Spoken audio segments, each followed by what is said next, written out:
Magandang araw mga ka-Asenso. As usual po, magbibigay po tayo ng Apralite o Apramycin sulfate sa ating mga piglets. Pinanganak po ito kahapon. First day, second day, third day, magbibigay po tayo nito.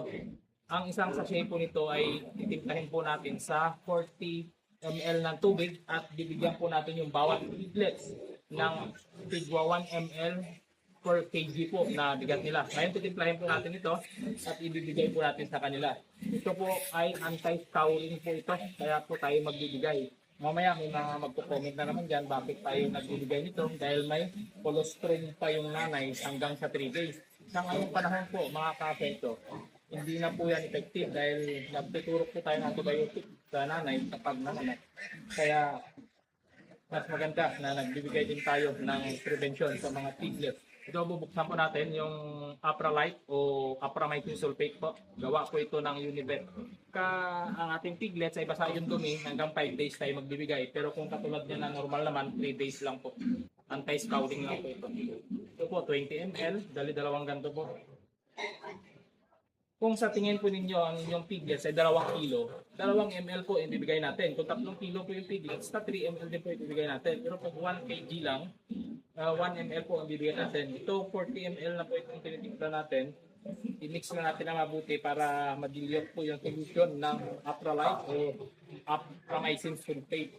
Ito na po, i-mix na natin na mabuti para equal.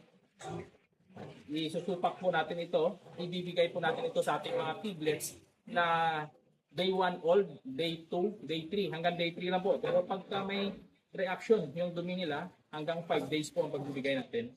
Ito po, ibibigay natin sa pamamagitan ng pagsupak sa kanilang bibig.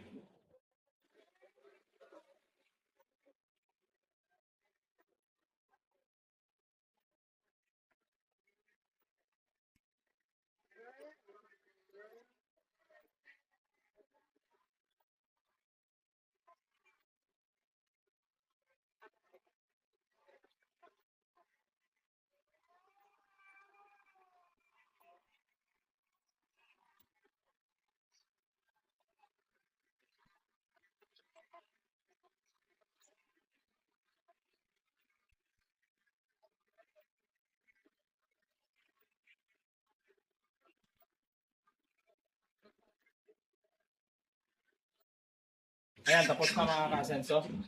So, uulitin natin ulit ito bukas hanggang sa ikatlong araw. Sa mga nagsasabi na hindi po ito kailangan po natin ito.